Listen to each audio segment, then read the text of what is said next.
Good afternoon, everyone. We're going to give folks a couple more minutes before we get started.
Thanks, everyone, for joining us. We're going to give folks just another minute to log on.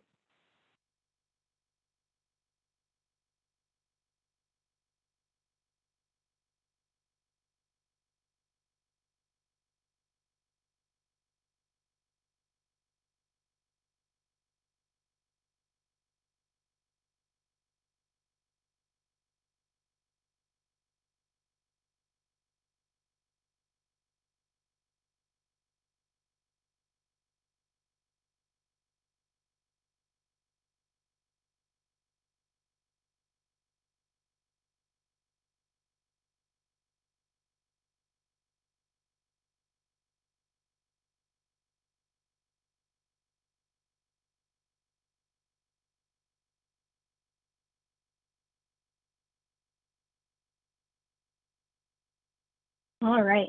Well, good afternoon, everyone.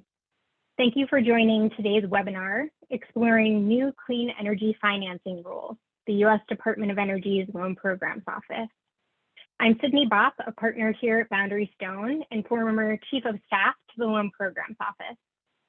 Today, I'll be joined by my colleagues who are also former DOE career staff to discuss the recently released interim final rule and guidance for the Title 17 Loan Guarantee Program administered by LPO. A few housekeeping items. First, we'll be reserving the last 15 minutes of today's webinar for an open Q&A. Please use the Q&A function at the bottom of your Zoom screen to type in your questions. We ask that you identify yourself by name and organization, and we'll do our best to answer those questions at the end of our presentation. Second, we'll be recording and posting this webinar on YouTube, which you can hopefully use as a resource in the future. And finally, I want to thank my Boundary Stone colleagues, Ashanti Washington, Alan Calderon, Juliet Wilder, Sarah Rodden, Kennedy Nickerson, and Mike Obiter for their contributions to today's presentation. All right, so we can go to the next slide, please. Before we begin, I just want to give a quick overview of Boundary Stone Partners. BSP was founded in 2013 by Brandon Hurlbut and Jeff Navin after they both served as chiefs of staff at the Energy Department during the Obama administration. Today, we're the leading bipartisan clean energy and climate strategic advisory and government affairs firm with approximately 45 people located primarily in Washington, D.C. and Los Angeles. Most of us previously served as either political appointees or career federal employees in the executive branch or on Capitol Hill. We represent more than 100 clients in energy, transportation, industrial decarbonization, commercial space, emerging tech, and the financial services sector. We can go to the next slide, please. I'm very fortunate that today I'll be joined by Ben Brenner, Kevin Curley, and Don Kim. We all work together at DOE, and now we're bringing that experience to our clients to serve as a bridge between the private and public sectors. Thank you guys for joining me. All right, so for today's agenda, we're going to talk about what is LPO and what is Title 17? Why is there new guidance? And what is the Title 17 application process looking like today? What has remained the same? What has changed? What are some technical considerations that folks should keep in mind? And what are some of the financial considerations that folks should think about when they're applying to the program? So what is LPO? LPO is the largest federal clean energy financing program in the US. It was big before, but with the passage of the Inflation Reduction Act, LPO has approximately $350 billion in lending authority for innovative energy projects, reinvesting in our energy infrastructure, and US-based supply chains and manufacturing. We're focusing on Title 17 today, and importantly, of all the Title 17 authorities, they require the projects to be located in the US, avoid, reduce, or sequester air pollutants or anthropogenic emissions of greenhouse gases, and demonstrate a reasonable prospect of repayment. Section 1703 has approximately $55 billion in lending capacity, which can be used for innovative energy projects, certain supply chain projects, and projects where there's substantive involvement from a state energy financing institution or SEFI. Historically, 1703 has been primarily used for project financing, but as we'll get into, DOE seems to be broadening this to other financial structures. The new 1706 authority, the Energy Infrastructure Reinvestment Program, which was newly authorized in the IRA, provides approximately $250 billion in financing for projects that retool, repower, repurpose, or replace energy infrastructure that has ceased operations, or that enables operating energy infrastructure to avoid, reduce, utilize, or sequester air pollutants or anthropogenic emissions of greenhouse gases. Since the beginning of the Biden administration, LPO's director, Jigar Shah, and his team have announced multiple project commitments and closings. I think we're all looking forward to hearing about other project announcements over the remainder of 2023 and into 2024. All right, before we dive into the guidance, a note to all of our participants, everything DSP is covering on today's webinar is preliminary, and we expect more information related to Title 17 to be coming out from LPO soon. As always, if you have questions, feel free to contact any of us. We've listed our emails here, so you can easily reach out to me, Ben, or Kevin, or you can use that info@boundarystone.com as well. All right, let's get into what happened. On May 19th, LPO issued an interim final rule and updated guidance for the Title 17 Clean Energy Financing Program. As our clients and my DSP colleagues are aware, LPO put a great deal of thought and effort into this guidance, and we're really excited that it's finally out. Well, let's take a step back. What are we talking about? The Title 17 statute tells us what's required by law for this program. These requirements can't be changed unless Congress decides to change them. The rule, or in this case, the interim final rule, is the regulatory framework that tells us how DOE is planning on running this program. The rule can be changed, but it requires a pretty hefty interagency review process, so an updated rule doesn't happen that frequently. The guidance that we're seeing is a less formal document that in practice should be easier to update and change as the program needs to adapt over time. And this is exactly what we're seeing from LPO. They've issued the interim final rule. It's fairly short, it's not overly prescriptive, and they've left much of the direction about the application process to the guidance document. And from our perspective at Boundary Stone, we see this as a welcomed approach to Title 17. The previous rule no longer really fit what we're seeing today in the market in terms of new energy technologies and new deal structures. And overall, there's a lot more flexibility in this approach that LPO is taking. But why did they release the interim final rule now? Why this new guidance? First, Title 17 has experienced several recent changes and tweaks, beginning with amendments to the program in the Energy Act of 2020, then again through the Infrastructure Investment and Jobs Act, EJA, and finally through the IRA. So it's due time for the rule to be updated and reflect all of these statutory changes to the program. Second, the solicitations for Title 17 weren't reflective of these changes or changes in the types of projects LPO has been seeing for the past several years. And as many of us have seen since the beginning of the Biden administration, the LPO program staff in practice were making some updates to the application process, but none of that was written down in one place. So the guidance helps to consolidate a lot of what we've seen and heard from LPO over the past years and put it into writing. Third, why now? There's a sense of urgency.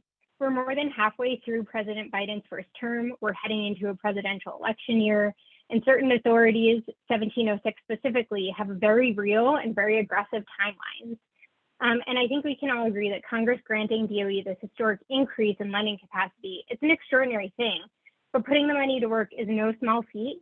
Time is of the essence, not only for DOE and for the Biden administration, but more importantly, for an equitable energy transition and for reverting climate change. There are three key themes that the BST team took away after reading and rereading the guidance and meeting with some of the LPO staff recently. First, we see in messaging surrounding the guidance and woven throughout more clarity from DOE regarding the role of LPO in supporting commercialization of clean energy and climate solution technologies, and really serving as the last stop within DOE on the bridge to bankability, particularly from some of the technical maturity and commercial readiness expectations we see in the guidance. It's clear that LPO wants to differentiate itself and the role that it's playing from some of the new programs established at DOE through EJA, notably the Office of Clean Energy Demonstrations and the Office of Manufacturing and Energy Supply Chains. Second, the prior solicitations were straightforward regarding application requirements. As an example, in the prior solicitation, it was clear that a credit assessment from a rating agency was required as an element of the Part 2 application.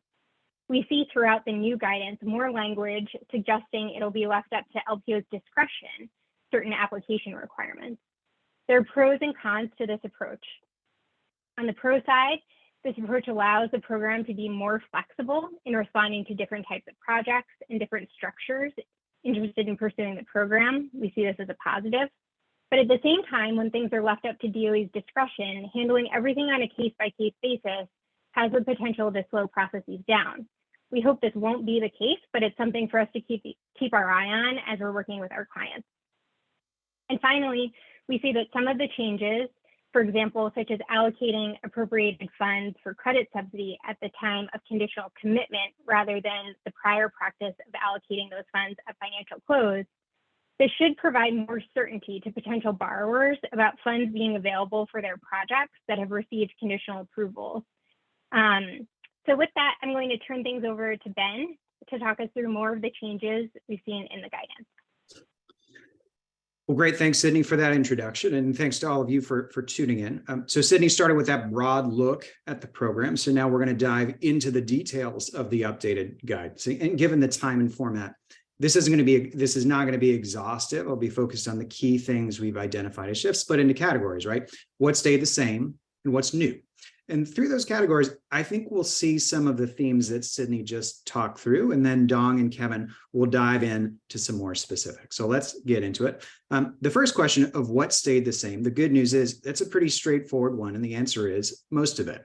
Most of the application process and the actual requirements are the same as they were before. That includes the broad flow, which you see outlined below you as a timeline, right? And you're still going to have to do a Part 1 application. You'll still have to do a Part 2 application as precedents to due diligence, term sheet negotiation, and hopefully moving toward a closed loan. The bulk of the actual requirements that make up both Part 1 and Part 2 are the same. However, there are some notable shifts that I'll talk through in just a couple of minutes. The next thing, application status. For folks who are already in the process, it's important to reflect that the changes here are not retroactive. And put more straightforwardly, if you were in Part 1 before, you're still in Part 1. If you were in Part 2 before, you're still in Part 2. However, the application that you're preparing for those respective parts should address and reflect the new criteria that the agency has put out. Next, eligibility criteria. These are generally consistent for the innovative energy technology category, but there are some additions reflecting the new authorities that Congress has provided that Sydney outlined. And I know Dong's going to speak through those in some more detail later. Finally, two other things that remain consistent. Loan size. Loans are still capped at 80% of eligible project cost. You still want to target 40 to 60%, but that's a longer conversation. And the rates are still going to be the same, set on the US Treasury curve, plus liquidity spread and a risk-based charge. So that's the same. What has changed? And we're going to go through this in terms of Part 1 and Part 2, the actual flow of the application. Let's start with Part 1. First, eligibility requirements have been adjusted to reflect the new authorities that Congress gave the program in the legislation of the last few years. So beyond just innovative technology projects, the program can now support innovative supply chain projects, state energy financing institution projects, and energy infrastructure reinvestment projects, or EIR. It's often also referred to as the 1706 program. We'll talk about that in a little more detail later. There's also some interesting wrinkles on the standards the program is looking to demonstrate technology and commercial readiness. For those, I'll hit two key things that are included in the Part 1 guidance on technical readiness levels, or TRL, and FEED, front-end engineering design studies. Prior guidance for Part 1 did not require the specific information now called for here. However, there's a question of whether these are actual requirements now, or whether they are simply the program encouraging or recommending folks include these things. So specifically, the new guidance states that applications must, quote, provide performance data from testing at pilot and demonstration scales, confirming at least TRL 6. And then on FEED, the guidance states that applicants are, quote, encouraged to provide a FEED with their Part 1, and that such studies are particularly useful to help confirm commercial readiness. So again, neither of those were a part of the prior guidance. They're both here now. So what does that tell us? And this sort of refers to one of the themes that Sydney referred to at the top of the presentation. They might be putting forward the data points that they would like to see, or ideally would be a part of a Part 1 application, but are not necessarily required. For TRL, it does give this specified type of data, right? Performance data targeted at TRL 6, improving TRL 6. In fact, TRL 6 might be an indication of flexibility itself, because at times in the past, the program has encouraged TRL 8 and above. So 6 actually might be a shift in itself. On FEED, you'll notice the squishiness in the language itself, right? It doesn't say required. It says encouraged or particularly useful. So is it required or not? And it seems like the program has some discretion in determining whether it will be required for each individual project. So this, as Sydney said, opens up some opportunities, and it also opens up some uncertainty. And I expect we'll see some messaging over the next few weeks and with individual projects that addresses these things. So moving along for Part 1, there are a few other adjustments reflecting the fact that a lot of the projects that the program is now seeing are multi-site. In the past, they anticipated single site, single facility, single project. And of course, that doesn't reflect a distributed energy resources or virtual power plant project. So there's now individual requirements for multi-site projects to meet. Specifically, they need to demonstrate a, quote, single integrated project with a common or related output, reflecting an integrated and comprehensive business plan. So there has to be a legitimate plan targeted at a specific outcome for those to prove their eligibility. Finally, we'd be remiss to have any conversation of Part 1 without discussing the greenhouse gas emissions data worksheet. For those of you who've been through Part 1, that's Attachment C. The interesting thing here is it's no longer called Attachment C. It's called Attachment 1A, which is not the most creative shift, but still is to the point. Tangibly, most of the requirements in Attachment 1A are the same as former Attachment C. There are a few clarifications to help applicants develop the required information. And there's now a requirement for some more narrative on those greenhouse gas impacts. So that's a high level look at Part 1. There's a lot more to go through on this sort of minor subtle shifts, but these are the key ones. Let's hit Part 2 because there's a lot there as well. The first thing, and the thing that people notice in terms of the biggest shift for Part 2, is a new requirement for applications to include a community benefits plan. In reality, this comes as no surprise, right? Community benefit plans reflect the Biden administration's priorities. These are the key element of the administration's Justice 40 pledge. As a reminder, that pledge commits the administration to ensure 40% of the overall benefits of certain federal investments. So there's a lot of things built into those phrases, flow to disadvantaged communities that are marginalized, underserved, and overburdened by pollution. So consistent with this pledge, benefit plans have been required in almost every administration funding opportunity to date. They're standard. They're comprised of the sections you see on the slide right here: community and labor engagement, right? Actions to date to engage with labor unions, community stakeholders, specifying labor leaders who have or will be engaged. And ideally, and this applies to each of these bullets, agreements. That is going to be the most tangible and binding thing that the department can look for to demonstrate a project's attention to community engagement, community involvement, and benefit. So for this, it could be construction workforce agreements, good neighbor agreements, and all of these are laid out to some degree in the administration's guidance. I'll move through the remainder of these quickly, and we're happy to take questions about them, now or later. Job quality and workforce continuity, again, on the agreement side, PLAs, neutrality agreements, collective bargaining agreements, and any plans to utilize IRA tax credits or bonus provisions for things like prevailing wage and registered apprenticeships. DEIA, showing how those objectives will be incorporated into the project. That could be both for the sponsor itself and their overarching corporate umbrella, and for the project itself, depending on the type of project. And then finally, the Justice 40 initiative itself, right? Showing how the project advances that initiative, including the actual benefits and quantification of the benefits as they accrue to those communities. Key difference here is length, right? The guidance specifies that approximately that these benefit plans should be about 3 to 8 pages in length and written in an executive summary format. By comparison, I've put on the slide here the required lengths for benefit plans for other administration funding opportunities. So overall, what do we take from this? It seems they're looking for the same type of information as required for other programs, but there's flexibility, right? It could be higher level. However, our guess is that applicants should assume there will be more scrutiny into that community benefit plan and activities in later portions of the LPO process. So ultimately, for benefit plans, there's no one size fits all way to do this, right? This is something that applicants should consider and plan for at all phases of their project development process. So a few other things to go through on part 2, and these do reflect the themes that Sydney laid out. They fit into a pattern, right? So I'll talk about preliminary credit assessments, which Sydney mentioned at the top, and a third-party collateral appraisal. Under the prior guidance, both of these things were required, right? There was no wiggle room. If your project was above $25 million of eligible costs, which just about all of them are, you were required to provide that preliminary credit assessment from a rating agency. Similarly, you were required to provide a third-party appraisal for collateral assets associated with the project. In this guidance, both of those requirements have changed. The collateral appraisal is gone, seemingly, and the credit assessment now has this language on your screen, right? It will be requested and may be required at LPO's sole discretion. So what does that mean? Again, it's the question, is it required or is it not required? And how is that going to vary based on the individual applicants the program is facing? And this gets to the point of discretion, preserving flexibility. The program's new interim final rule that Sydney talked about suggests as much, laying out that for the preliminary credit assessment, it's no longer required simply because, there's the $25 million prior requirement, and the secretary retains authority and discretion to require the credit assessment or rating for any project, right? If it makes sense for us to require it, then we'll require it. It does, it might for some projects make it easier. However, by and large, we anticipate that this requirement will stand for the majority of projects. The key thing early on is that if you're an applicant in part 2 now, you should probably discuss with the program to determine if and how these new requirements are going to apply to your project. Beyond those, there are some other tweaks, some revised business plan requirements with some more narrative and some changes to requirements for the market analysis, but those are the key things we want to talk about here.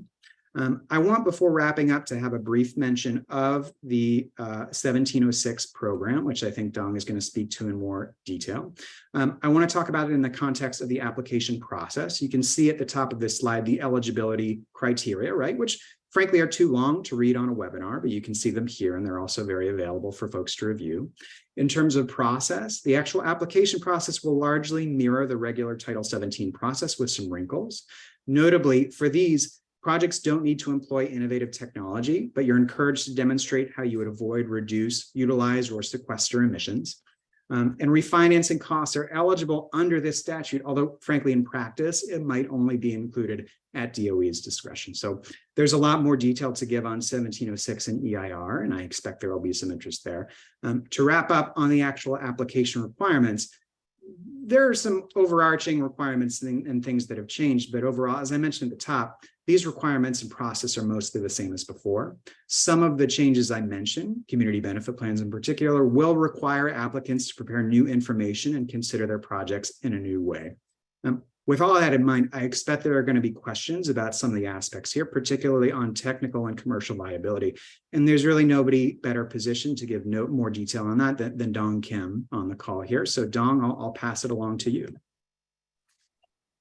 Well, Ben, thanks a lot. It's hard to follow up on all that, but hopefully I can continue the stream of thought here. So if we can move to technical considerations on the process itself. I want to look at these three bullets here in terms of some of the things that have been said already, which was how LPO now is moving more significantly to what the market deems today, which required this change, this shift in philosophy, and how it's best utilizing the newest authorities that are provided to the department in seeking out loans to support clean energy and green energy development. So why is supply chain important in 1703? This is the shift in the market that we've seen from the times of the Recovery Act to where we are today. In many, many cases, what we're looking at now are not projects that install power plants or power generating systems, but the supply chain that goes before that installation of a system. So I want to highlight the fact that this new significantly improved technology in the manufacture and production of a qualifying clean energy technology, a mouthful, believe it or not, I actually paraphrase that sentence, but what we're seeing here now is LPO saying, we have now got to do something about the supply chain that gets you to the plant or the component or structure that promotes clean energy technologies. We believe, LPO believed that authority existed back in the 1705 program, but this shift in idea from large plants to component manufacturing is now highlighted as a part of what LPO wants to do in response to the new markets that are out there today. Similarly, in the State Energy Financing Institution, in section 1703, here LPO is shifting again from these large mega projects that we did in Recovery Act in the past, and again, responding to where we can see the most effective deployment of capital to create clean energy systems at the state and local level. What we're seeing here is a word that I like to use. It's a kind of a rinse and repeat type scenario in that small projects or projects that are bundled by the states can be financed by LPO money and can be co-developed with LPO development. And it really gets down to the grassroots levels of community solar, community housing, community electricity distribution, all these things that the state does well and have done well, but yet LPO can now be a partner in that partnership to get these development programs going. So this is a rinse and repeat where multiple projects can be done, multiple projects can be accumulated, and the work that the states are doing already can be leveraged with LPO capital to continuously expand what we can do at a community and local level. Finally, Ben gave me a softball pitch on the Energy Infrastructure and Reinvestment Program in 1706. We're talking large numbers here, approximately $250 billion if all is fully funded. And again, this is a fundamental shift in what LPO is doing from what it did in the past, where it was looking at new plants, new structures, new construction, or new installation. What we see here now in the shift is that when you look at the markets today, the state of our energy infrastructure today, there are hundreds of facilities throughout the United States that are existing, that have existed, that were once coal power plants or fossil development infrastructure that can be repurposed for new clean energy infrastructure. For example, a large percentage of power plants, coal power plants that are 500 megawatts or greater, are older than 40 years old that are entering the end of their service life.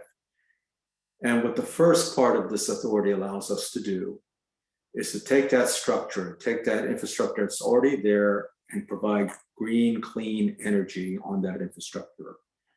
GHG reduction will be important, but the idea is to take a look at all these facilities that already exist, leverage those facilities, install clean energy systems, and have those financed to the LPO. Second part of this authority, which is very, very exciting and very, very powerful, is we do have existing structures out there that can be turned green or cleaner by installing new technologies. So the Energy Infrastructure Reinvestment Program says, okay, if you have a structure out there, you have a technology that can make this process better with drop-in technology, part of the $250 billion authority is available for you to make that structure cleaner and greener. And it's very important to us to make sure that we make that progress towards meeting the administration goals. Next slide, please. So this has been touched upon before, and I will confess right now that I cut and paste and I did not paraphrase. And it's going to be something that we're going to have to talk about more and over again. Because with the addition of those 3 additional authorities or programs that are provided in the new guidance, comes the question of what is technology readiness, what is viability, what is speed. And what LPO intended to do, as Ben mentioned, from shifting from a TRL 8 to a TRL 6, was to be more flexible and more comprehensive and more inclusive on some of these technical readiness issues that are not one size fits all.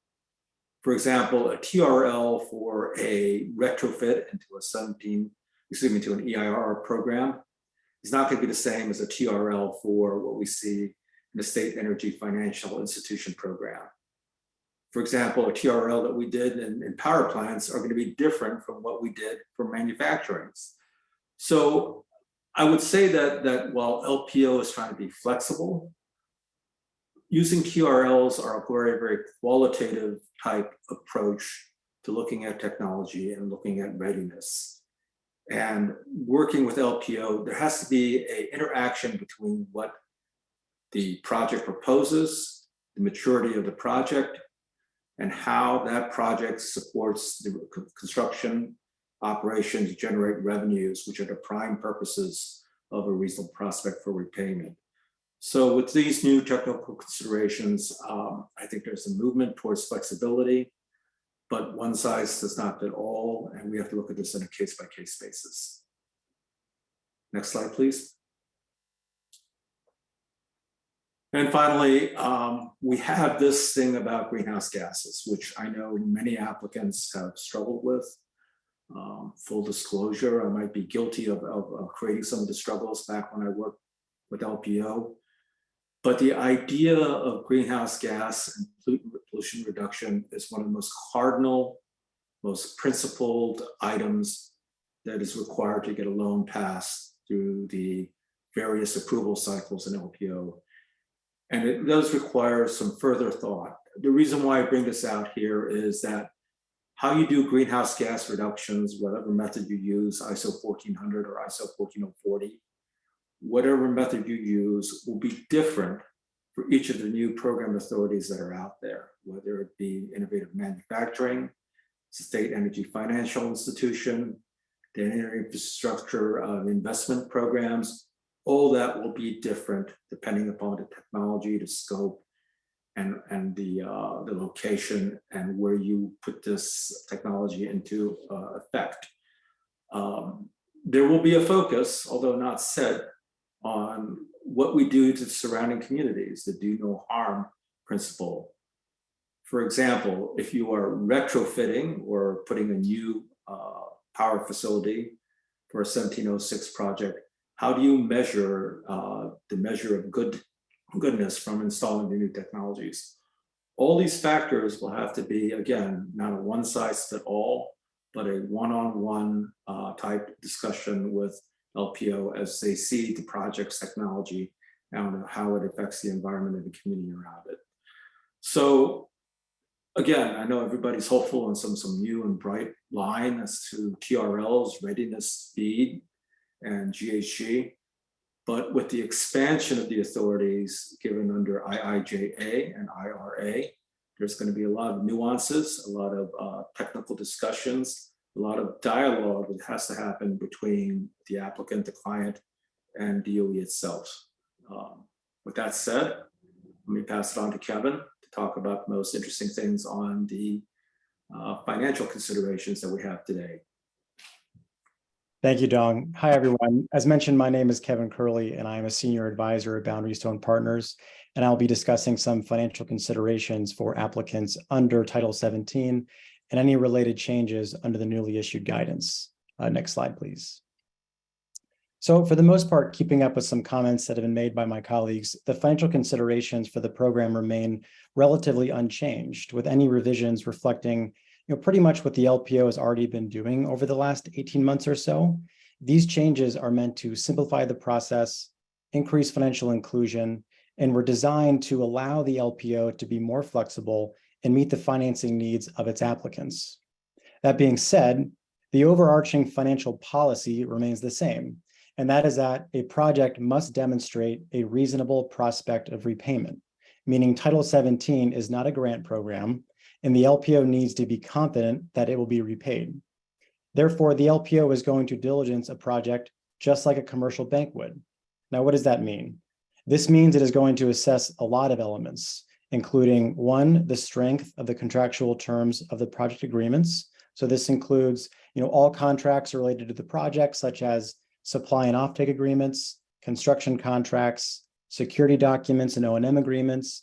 And the LPO will evaluate the risks to the project under each of these contracts. For example, are the supply and offtake agreements fixed price take-or-pay contracts? Or is the project exposed to market demand or price volatility?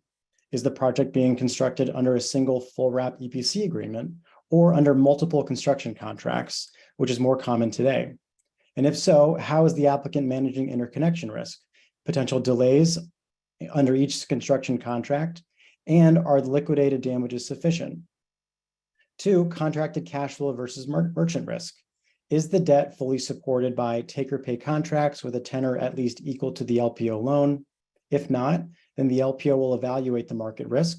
And this is a great example of how the LPO is striving to be more inclusive, where traditionally debt was sized based on contracted cash flow. However, the LPO recognizes that some sectors are unable to get long-term offtake agreements and is figuring out ways to utilize forward pricing curves from third-party sources.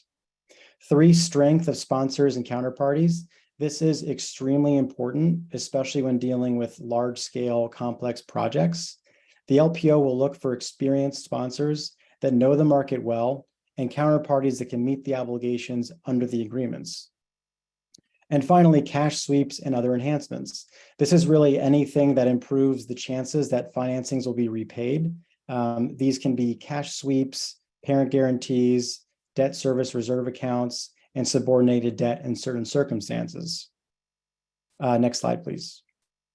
As for financial structures, in earlier years, it was envisioned that the LPO would be financing these large singular projects constructed under a limited recourse project financing structure, where a sponsor or a consortium would establish a special purpose vehicle created solely for the purpose of constructing the project, with debt repayment supported solely from the cash flow generated from the project itself. However, now with the newly issued guidance, the LPO has stated it's able to participate in other types of structures as well, including secured corporate lending. This involves the LPO funding to an already operating company with an established balance sheet, with repayment of the debt supported by the company's entire operations and not just the project. This is more common for companies in their early stages. Securitizations, this was seen in April with the conditional commitment to Sonova. Congratulations to the LPO team on that one. And third, transactions involving tax equity. So this involves equity participation from tax equity investors. However, it is worth mentioning that to our awareness, the LPO is still determining in what capacity it can operate as a back-levered lender. Also, the new guidance states that the LPO can be pari passu position. So it can share in a senior position with other lenders. However, the LPO can never be subordinate to any other financings. And we don't expect this to change anytime soon, considering that is a statutory requirement. Regarding the financial model, some very minor adjustments. The time periods in which the model is presented has changed very slightly. Previously, the model needed to be on a monthly basis through 2 years after COD, and then quarterly thereafter until 2 years after loan maturity. Now the model should be broken down monthly until COD and then quarterly through loan maturity. So it's just removing that kind of 2-year extension for each stage. And second, the model needs to now include an integrated sources and uses table, listing all sources of funding, equity, and debt, and all uses of funds, both eligible and non-eligible, and the ability to vary project debt levels. But ultimately, the purpose of the model, let's not forget, is to provide confidence to the LPO's overarching financial requirement that there is a reasonable prospective repayment. And after the model has been developed and all advisors have opined on the assumptions and found them to be reasonable, the model needs to show that the project is able to generate enough cash flow to service the debt. So in other words, maintain an acceptable minimum debt service coverage ratio, or DSCR, even during downside sensitivity runs. Next slide, please. So fees and costs, the exciting stuff. So a few changes, but mostly in favor of the applicant. So after the Energy Act of 2020, the program suspended collecting Part 1 and Part 2 application fees and deferred collection until financial close. However, now with the recently issued guidance, the LPO has eliminated the application fees altogether, providing a reduction in cost of potentially several $100,000 for applicants and reduced the facility fee. So previously, the facility fee was equal to 1% of the loan amount up to $150 million plus 0.6% on any additional amount, to now it's 0.6% on the loan amount up to $2 billion plus 0.1% for any additional amount thereafter. I feel like that's a lot of numbers throwing at you, but just to give you an example, if you were seeking a loan amount of $1 billion, 1 billion with a B, this facility fee would now be 6 million instead of 6.6 million. So resulting in a cost reduction of 600,000. So not a small amount by any means. The applicant is still responsible for costs associated with the LPO bringing in third-party advisors during due diligence. Typically, this involves outside counsel and an independent technical advisor, but depending on the risk elements of the project, this may also include other consultants, such as a market consultant, an insurance advisor, a financial advisor, a model auditor, and even an environmental and social advisor. And the costs of the LPO's advisors are considered to be eligible project costs and therefore financeable under the project, whereas costs for the borrower's advisors are not. And we typically expect total LPO advisor costs to be in the $1 million to $3 million range, with the majority of these costs being from outside counsel. And lastly, credit subsidy allocation. As Citi had mentioned, prior to the interim final rule, funds for credit subsidy were allocated at the time of financial close, and the Secretary was authorized to terminate a conditional commitment for any reason prior to execution of the loan agreement.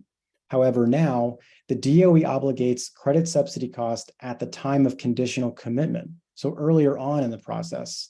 And this makes a conditional commitment a far more binding contract and at least partially helps protect an applicant from potential political and economic headwinds that occur prior to execution of the loan guarantee agreement. And now I'll pass it back to Ben. Well, great. Thanks, Kevin and Dong, for that information. So with our remaining time, we'll move to a Q&A with the panelists. To submit a question, you can click the Q&A button at the bottom of your screen, and please include your name and organization with your question submission.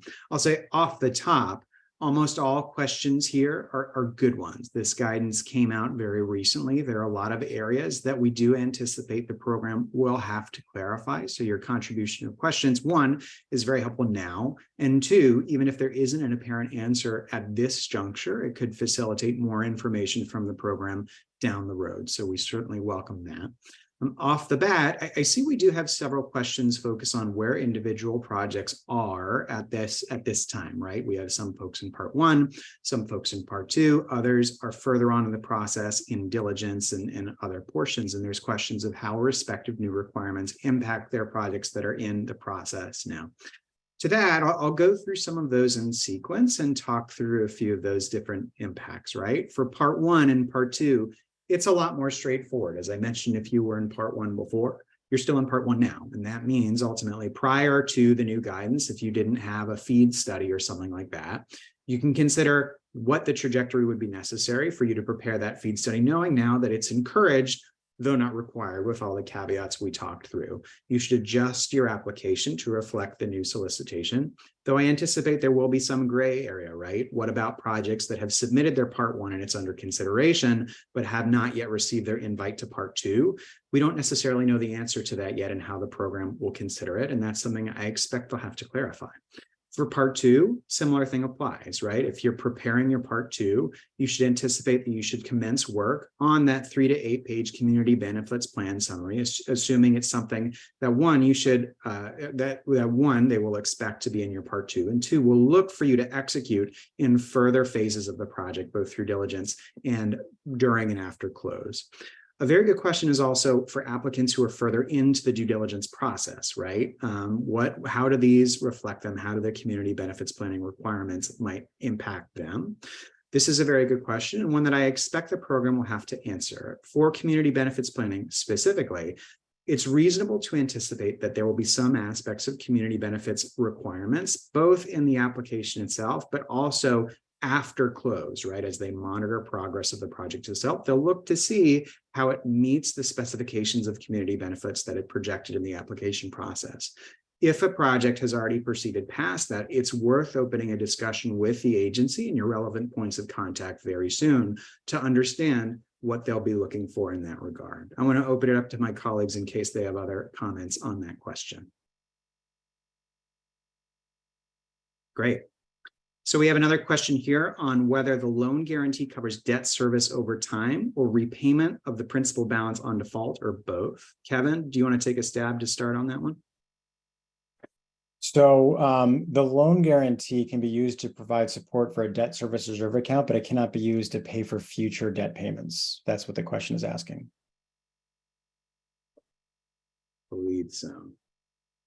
Okay, so we have another question stating that the credit subsidy, which is up to 6% of the estimated project costs. I think there's some more discussion to have on the precise number there, but previously that was a major hurdle for many applicants. And do we still expect the credit subsidy to be a hurdle, right, for these new projects as they move in? I'll open it up. Maybe Sydney and Dong, you might have some thoughts there. Yeah, so a couple of thoughts to get us started. One is, as we saw through passage of the IRA, the Inflation Reduction Act, DOE has been given a certain amount of appropriated credit subsidy by Congress that can be used to cover those costs. In addition, I would say about a year or so ago, DOE put out guidance at that time that still applies to be able to use a risk-based charge for a different mechanism for covering the credit subsidy cost. And so I think for both of those reasons, there's more flexibility, more options now. There might still be the requirement for a certain portion of credit subsidy to potentially be paid by applicants, but there are other tools and resources now available to borrowers that did not exist in the past. But Dong, I'll turn it over to you for additions to that.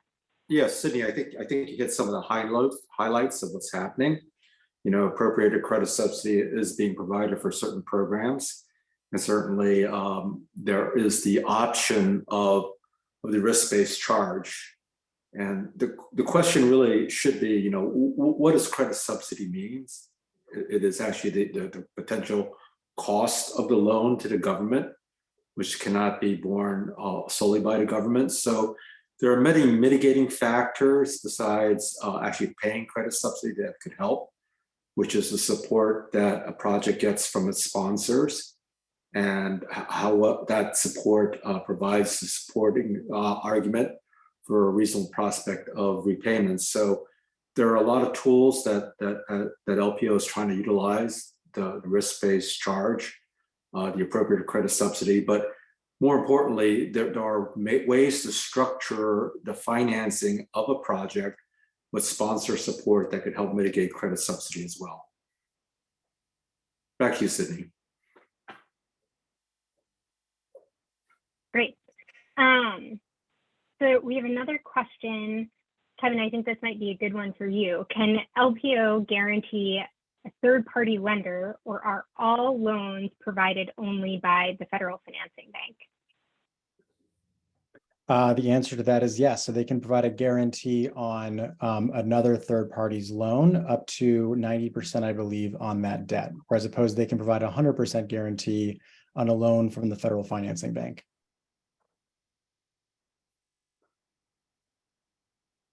Great. So two options. And I'm going to turn it back over to you. Going through, we have some new questions coming in. Sure, happy to jump in here. So I'll just say a blanket statement. We fortunately do have several questions to go through. I will say for some of these, they are very detailed, which is terrific. For the more detailed questions, you should feel free to send them to us directly, and we can give you a more fulsome answer that way. But let's keep, if we don't happen to hit your question in this juncture, let's keep moving through so we can get as many as we can. I have one question here on whether the new guidance for Title 17 impacts projects in the ATVM pipeline itself. Sydney, do you want to take a stab at that? Yeah, thank you. So this guidance and interim final rule that came out, it was just for the Title 17 loan guarantee program. So that's the Clean Energy, Innovative Clean Energy Program, the new SEFI Authority, and then the new 1706 Authority. This guidance does not apply for ATVM. ATVM, the Advanced Technology Vehicles Manufacturing Direct Loan Program, separate authority. It operates under a separate rule. We do anticipate that there may be new guidance or potentially an updated rule for ATVM in the future, because that program was also amended through some recent legislation. So more to come on ATVM, but this guidance that came out on May 19th is just applicable to the Title 17 program. Great. So we have a question here on interest coverage and whether there's a grace period on principal and interest. So what is the typical interest coverage target that DOE targets in underwriting Title 17 loans? And is there a grace period on principal and interest? So Kevin, you can see if you can take a stab at that, and we can also always follow up with more detail if we need to. So the interest coverage ratio probably varies as indicated in the question on a project by project basis, but I think really the most important ratio that applicants should be focusing on in the model is the debt service coverage ratio. And I think just as a general guidance, we recommend that applicants try and focus on a minimum DSCR of 1.2, and that's including taking into account downside scenarios as well. So if you start running those downside scenarios in coordination with the LPO's advisors and your advisors, then you start seeing that the model is showing a breach in that financial covenant, that it might mean that there's some changes may need to occur, either talking with the LPO about maybe extending the loan out, the tenor of the loan out, sculpting the debt if there is seasonality in the cash flow, or potentially deleveraging the transaction, so reducing the loan amount. With respect to the grace period, so typically the LPO, really any kind of commercial bank, is going to want to start seeing principal payments at the time the project becomes operational and starts generating cash flow. If you wanted to have grace periods beyond that point, it might be a rather unique circumstance, but again, this varies project by project. And if you need that, I'd recommend talking to the LPO about the specifics of your transaction. Great. So we probably have time for one or two more questions. We have one here. Can you talk about how LPO is considering prospect of repayment beyond offtake agreements? I'll open that up to the group.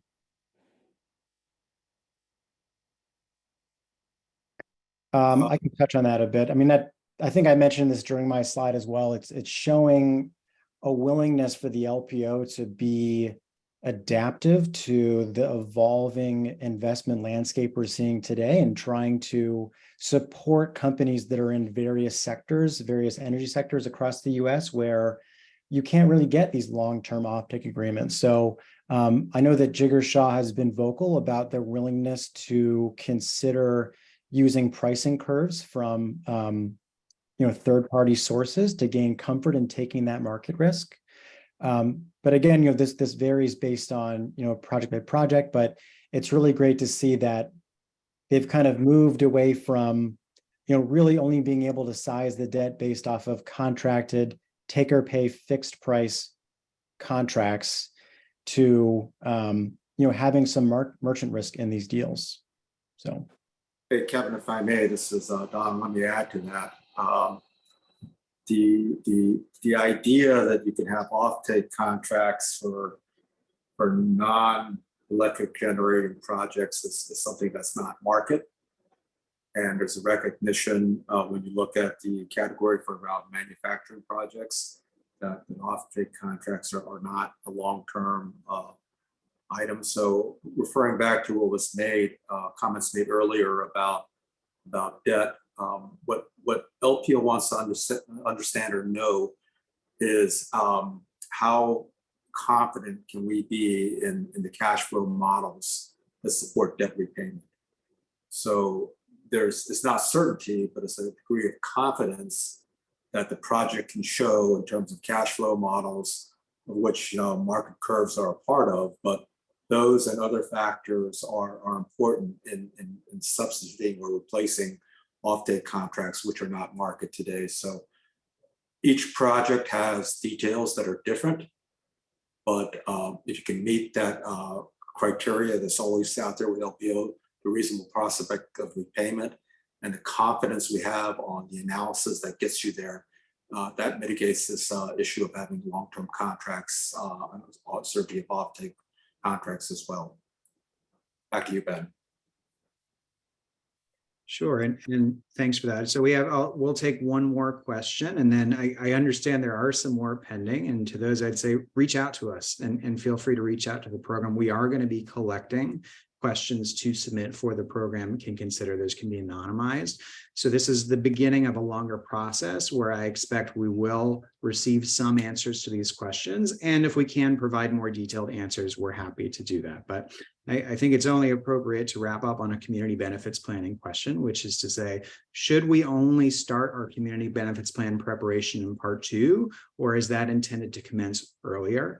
And the answer to that is, and this is a bit of a cop-out, commence whenever you can do that, right? Ideally, the agency is going to look for planning for the community benefits portion to be baked into the project at all aspects, and starting that early in the process can ensure that you aren't sort of shoehorning it in at later stages.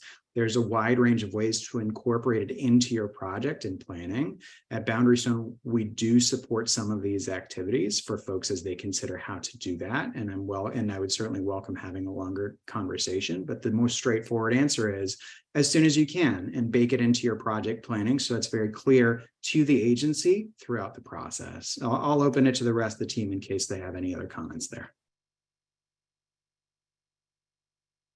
Yeah, I think the only other thing I would add is that we have a lot of valuable lessons learned already that we've collected as a team on how to approach the different portions of the community benefits plan and how to begin the engagement with the communities, with local community groups, workforce and labor organizations. But to Ben's point, I think the earlier the better in thinking about this, and also having the conversations with the LPO team on how to put together a robust community benefits plan, and really to gain clarity on expectations so that it's something to work toward as the Part 1 and Part 2 applications are being prepared. Terrific. So with that, thanks again to everyone for attending this session. As I mentioned before, if you have more questions, feel free to reach out to us. Our emails were on a prior slide and we can follow up with those. We appreciate first your time in attending the webinar and also encourage your interest in the Loan Programs Office. So thanks again for attending, and I'm sure we'll hear from all of you soon. Thanks again.